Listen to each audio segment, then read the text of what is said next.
And it's another edition of the London Free Press podcast. Thank you very much for being with us this week. And we are talking about the goings on at City Hall once again with intrepid City Hall reporter for the London Free Press, Megan Stacey, joining us on the podcast. Hello, Megan. Hey, Craig. How you doing? I'm doing great. How are you? I'm good. I don't know if I'm intrepid, but thanks for the label. It's a nice word, I thought. How's you tweeted the other day that you're moving. How's the move going? And have you found all your Tupperware lids? No, Those I are know. the big questions. I had to move so that you don't see all my boxes. So just know I'm in a corner of my house right now. That's all right. Everyone's moved. Everyone knows how it is. Let's talk about the goings on at City Hall, as I said. And you've obviously written about this. You can find it on lfpress.com. You talked to Gord Hume about it. We'll get into that conversation in just a second. But there have been a couple of pretty intense debates the last little while, but there were a few this week. Tell us about what those debates were and how things kind of got a little hot under the collar in some cases. Right. And, Craig, not to say these aren't important debates, but I think some people might get a bit of a chuckle because they're not exactly where you might expect the pieces to all fall apart. You know what I mean? What initially started this all off is the tree protection bylaw. And so there was a conversation at council last Tuesday about, do we need to lower the threshold for what is considered, I think it's called a distinguished tree. So essentially we're talking about a bylaw here to protect more trees where you've got to go to City Hall to get a permit to cut it down. Okay, so it's all hinges on the diameter of the tree. It seems a little bit inside baseball. I don't know if anyone would care about the exact specifics, but what was on the table is, a 50 centimeter threshold. That's where it is right now. So if you're trying to cut down a tree that's 50 centimeters across or larger, you got to go to City Hall to get a permit to take it down.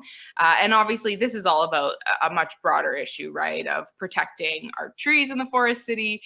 City Hall also has a really ambitious tree canopy goal to have a certain percentage of our city covered by trees, by leaves, the tree canopy. And so that's what we're driving towards, right? And so there was a couple of politicians came out of the planning committee the week before that want to see that threshold lowered so that even more trees will be protected. You've got to go through that permit process. So what they were talking about is not even actually changing the threshold from 50 centimeters to 40 centimeters, but asking staff to bring forward a business case for how much it would cost to enforce a change like that. And so that there was a motion on the floor about reducing from 50 centimeters to 40 centimeters, having staff bring back a business case for the 2022 budget. So not actually making that change, but just investigating it. And that's what lost on a really tight vote at an 8-7. And then later that night, there was another 7-8 vote around cycling and sidewalk projects, all hinged on the 5.5 million that London will get from a federal provincial COVID resiliency fund. That's London's allocation. So we know that the city will get that 5.5 million for something. And Elizabeth Pelosa had led a charge to have that something be cycling and sidewalk projects, what they call active transportation, to improve that in the city. And then there was sort of this last ditch bid from councillors Lewis and Lehman to redirect 2 million of that 5.5 million into arena HVAC upgrades. And their thinking was that that 2 million, which is already budgeted in City Hall's budget for the arena HVAC upgrades, can then sort of be released to tap into different streams of funding so that you still get the active transportation projects, the cycling, the sidewalk upgrades, but through a different form. And it likely means that they wouldn't come quite as soon because this COVID resiliency fund is about fast tracking. You've got to have your project done by next year. So that's a lot of words, Craig. I'm sure you're really interested in the minutia of those debates, but those were the two 8-7 splits, slightly different makeup for each, but a lot of similar players that fell on those lines. And those are all definitely good things to know and be aware of. I will say on the subject of the tree debate that I had a couple of trees removed from my backyard last summer, and the general rule that they were using was if I can wrap my arms around this tree, then we can cut it down without a permit. Super scientific. I love that. I don't know if it has to be as exact as what I'm talking about there. You didn't get the ruler out, eh? Yeah. If I can wrap my arms around this tree, then we don't have to worry about getting a permit. That I think that's a good rule. But the moral of the story is these were not necessarily debates over the future of London's soul. I think that's what you're getting here. It's debates over how's the best way to access this stream of funding or these particular streams of funding. There's some disagreement there. And it was debates over, hey, which trees are we going to be able to cut down? Which are we not? Not, hey, should we cut down all the trees? It's, hey, what can you do to cut down this specific tree on your property? So it's not as though these were, and I hesitate to use the term, but it's not as though these were life and death issues, the moral of the story. No, I'm with you, Craig. And that's not to denigrate the discussion or the idea. You know, I think trees are really important. I think most people do. We're the forest city, but there is that point there that, as you say, and it's such a small point, right? Not for some, obviously, because more trees might be protected, but we're not even talking about, you know, have a bylaw or not, enforce it or not. We're talking about, do we bring that threshold down so that more trees are captured by this bylaw?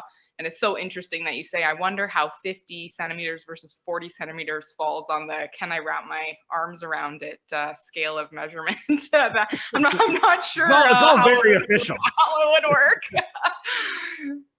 But yeah, ultimately, I agree with you. And, you know, you mentioned that I talked to a former politician, Gord Hume, about it. And he said the same thing to me. You know, he said, with greatest of respect to the politicians, these are not necessarily, you know, the most crucial issues. We're not talking about spending $100 million on, you know, some pivotal project or something like that. So good to keep in mind, but nonetheless, it leads to some interesting chats.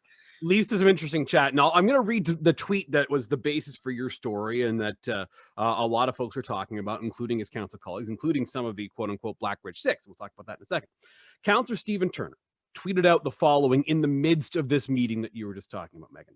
He said, honestly, some days I think that just maintaining status quo might be the best case scenario for this council. 2 years in and no evidence of cohesive vision for our city's future. Hashtag Blackridge 6. Strike again. And that tweet did not go over particularly well. Tell us about the reaction. Yeah, I think that's fair to say, Craig. So that was midway through the meeting, and there's been some backlash, I would say. And it's a little bit like we talked about on the last podcast, right? There's what you see and there's what you don't see.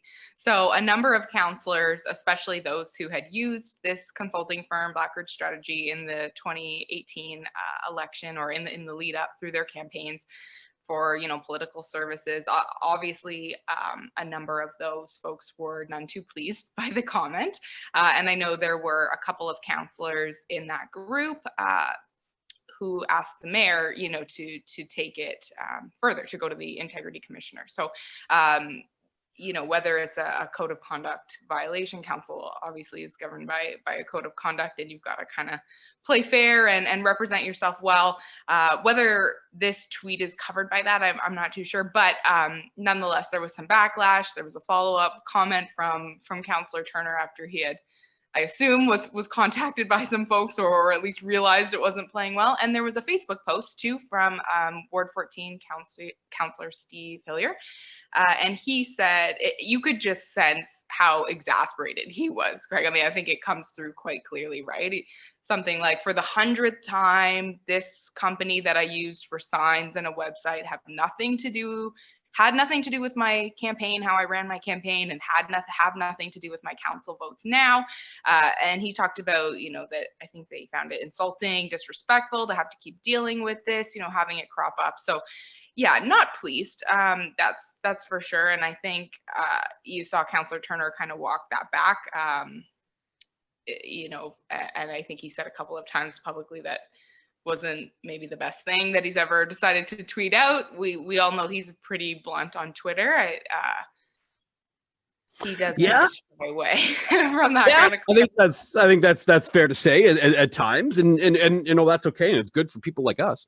But absolutely it is. Yeah, it definitely is. Here's the thing, and Steve Hillier is ticked off about this association. Just for anyone listening to us who wasn't aware of the background, Blackridge Strategy was the group that was at the center of those fake websites that went against Maureen Cassidy and Virginia Ridley during the 2018 election, and they worked with I believe 6 or 7 members of council, 6 members of council that wound up getting elected. But the work they did with everyone other than Paul Van Meerbergen and Randy Warden is not remotely subject to controversy. So controversial group, but the polling work that was done for Sean Lewis, or some of the website work that was done for, I think Councillor Morgan had some website work done. And Steve Hillier, as you said in his Facebook post, is talking about sign work. So this is stuff that is completely legal, completely above board. But they did use this group that did some stuff that is still under investigation. And I think most Londoners would say at the very least, it was unsavory campaign tactic. So that's where Councillor Turner was going with this. And as Gord Hume described it to you, cheap shot is the word that I think it's reasonable to use that word in this case, because you're trying to make something look unsavory that perhaps really in all reality was not, right? Yeah, and I think the reason cheap shot was used and probably fits too is because, you know, Councillor Turner was using that to make a broader point, I think, about vision. And I've talked to a lot of people, including Gord Hume, but, you know, including others on council, who say that's a very fair discussion to be having, right? Is about vision and about progress perhaps, and where council's going and where the city is going. And I think what people really took objection to was dragging in the Blackridge controversy.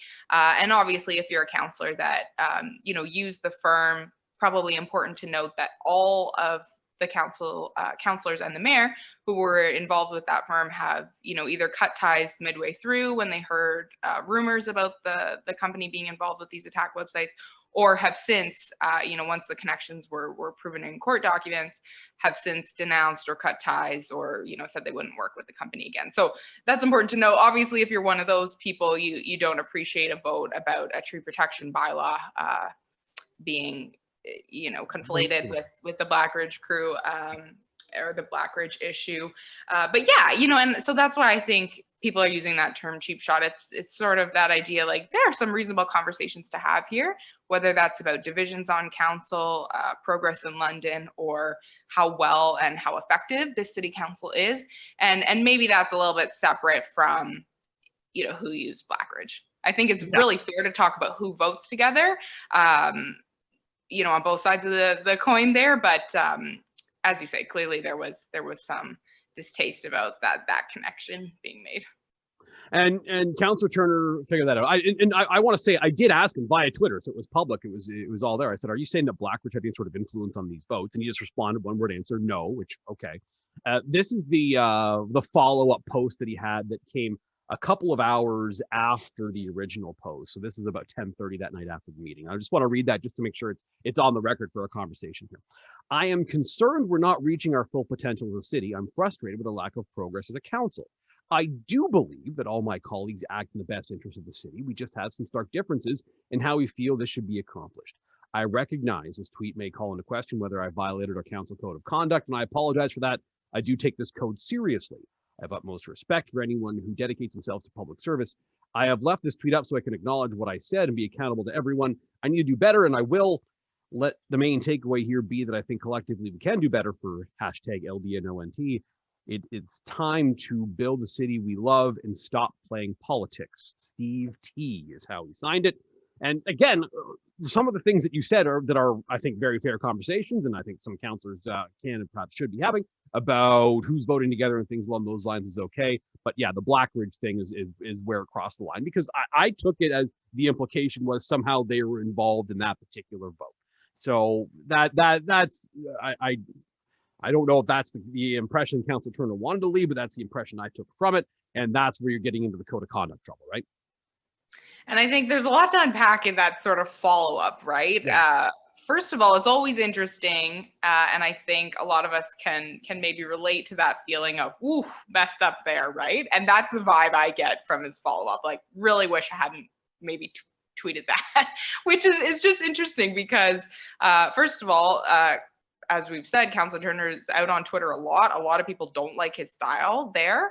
And it's always interesting to see somebody walk back. I don't really think that's much of an apology. Somebody to me said it was sort of a non-apology apology. I didn't really see any hint of sorry in there myself. But you know what? I think it is interesting, and we got to talk about why Blackridge 6, right? What he's really saying is we've got divisions on council and the line is falling, along those folks who used Blackridge Strategy in the election. They're voting together. And I think the pretty clear target there is you're not progressing, you're not creating progress in this city, right? You're not voting the way that Steve Turner wants. So it is really interesting to see some of those council divides pop up. And I think you had a couple of newbies on this term, right? First term politicians, and then you've got a lot of folks who are in their second term. And I think it took some time for this current council to kind of find its feet. And so to me, and that's why this division, to me at least, is interesting, right? Because you see those votes often follow along, maybe the small c conservatism lines, right? There's a group on council that clearly wants to be more careful with spending. That's kind of what that tree protection bylaw came down to, right? What is it going to cost to protect more trees? It was about $250,000. That was the estimate thrown around. And you see those votes fall on other lines, whether it's, sort of the London plan vision, whether it's active transportation like cycling. We all know how controversial those cycling projects are. And so to me, it's really interesting to see that kind of deepen and see somebody acknowledging it publicly. Because as much as he was kind of walking it back in his follow-up tweet, he was also sort of, I think, trying to crystallize his earlier point, which was, hey, we're not making the progress we should. And I just think that's an interesting question for Londoners to sit with. The pandemic kind of throws that curveball, and that's what Councillor Hillier told me, right? He said, listen, my vision right now is just to get us back to work, to try and protect our economy and protect people's health at the same time. And he said something, this was in a follow-up interview, he said to me, anybody's pet projects or, these specific projects that they're trying to push ahead, all of that is suspended as far as I'm concerned. This is our sole focus, right? Is just navigating this COVID world and this coronavirus pandemic. So it's really interesting. And that's something Londoners have to answer for themselves, right? Is City Council making progress? Do they have a vision, and what is it? Yeah, that's a great question. Not every one of the 15 people around that council horseshoe has to have the same vision, but you would hope there's at least some level of cohesion. And we've seen before with these split councils, and I was there a lot of nights during the Fontana 8 situation, and we've seen a lot of nights with these split councils where things can get pretty intense. It can go back and forth, and there can be a lot of I can say spiteful decisions. There can be a lot of spiteful votes that happen. So it gets ugly. And the losers typically are not necessarily the people who lose in the votes, but the people who are living in the city of London that want to see their city evolve and get better. And those are the people who I think fall behind when that stuff goes on. Absolutely. I totally agree with you, Craig. And that's why I think it is really interesting to see some of this bubble up to the surface, or bubble to the surface, right? Because you don't necessarily always see this kind of social media bickering. I think you always see some level of kind of butting heads, right? And as you say, people are going to have different opinions. It would be a little bit ridiculous if the council was in lockstep, right? There are different views among constituents too. But I think it's worth paying attention to, because it's not really about the squabble. And I'm not even sure it's really about Blackridge, right? It's really about where is the city going and what's this council doing. At least that's what's important to me. And I think that's what's important to most Londoners, right? What's really going on. And it's interesting to look at that. I think this is a council that probably didn't come out of the gate with a very specific vision. And they have a strategic plan, but as Gord Hume said to me yesterday, it's got like hundreds of targets. It's kind of hard to sift through that. And you get to a place where you look at the votes and you say, okay, what's happening here, and what are our priorities, right? Is it cash? Is it sort of that typical government of fill the potholes, clear the snow, or is there something bigger that we're driving towards? Can we afford it? All those interesting questions. It's about the midpoint of council's term right now. So it's an important time, and you really only have a year, maybe a year and a bit left before you get back into the municipal election cycle, right? So it's going to be a crucial time for council to kind of crystallize what do you want to do here, and are we making progress? Yeah, and it's a reasonable thing to wonder whether the answer to that is yes or no, or something in between. Do you think this is going to get worse or perhaps become a little more underlined? Because we've got 2 years left in this term. We're essentially at the halfway point right around now. What do you think happens over the next 2 years, or how does this progress from here, do you think? Because if we've got counselors who are ticked off at one another, taking shots on social media, I saw counselors Helmer and Lewis having a debate about the HVAC funding on Twitter, which is fine. I'm not against that, but it shows a lack of cohesion, of course. So what do you think it progresses like from here? Yeah, that's a really interesting question, Greg, because, I just said, oh, okay, there's only a year and a bit left. But as you point out, we're only halfway. So it's not too much time, but it's a lot of time at the exact same time, right? And so there's lots of room for council here to, I think, kind of step out and really figure out, what do we want London to be? What are the priorities for the next 2 years, and get them done? I think, you look at something like housing. I don't know that you can really vote against housing projects or funding for social housing at this stage in London. We're in such a crisis, right? But all that to say, that is an example where you've seen some really good cohesion or togetherness from this council. They vote in lockstep on those sorts of things, right? A lot of big ticket items in the budget that I thought might be a real fight, and they sort of skated through, right? So you see, obviously that's of significant importance to council, but what else? Is it about transportation and how we get around the city? Is it about how we build? You've got a couple of key debates and multiple key projects, I think, in both of those areas where you've seen some tense debates. You asked, about what are we going to see going forward? And I do think we will see this divide deepen. And I think you're going to see a number of councillors get sort of maybe entrenched, right? I don't know how what you call these two groups, but you do see some division there, and I think on both sides, right? It by nature, if you've got a voting block on one side, you've kind of got a voting block on the other, right? And I hesitate to say, we've got a real problem with that here, because I think there's a lot of votes, where people are kind of crossing over whatever this divide is to vote with somebody from across the council chamber or across that line. And that's really good to see. But I do think we're going to see this pop up in other ways. This little social media squabble is not the end of it, at least from my perspective. And it'll be interesting to see, A, does it detract from what council is actually trying to do? Or B, is the fight really at its core about what we want London to be, and differing opinions there?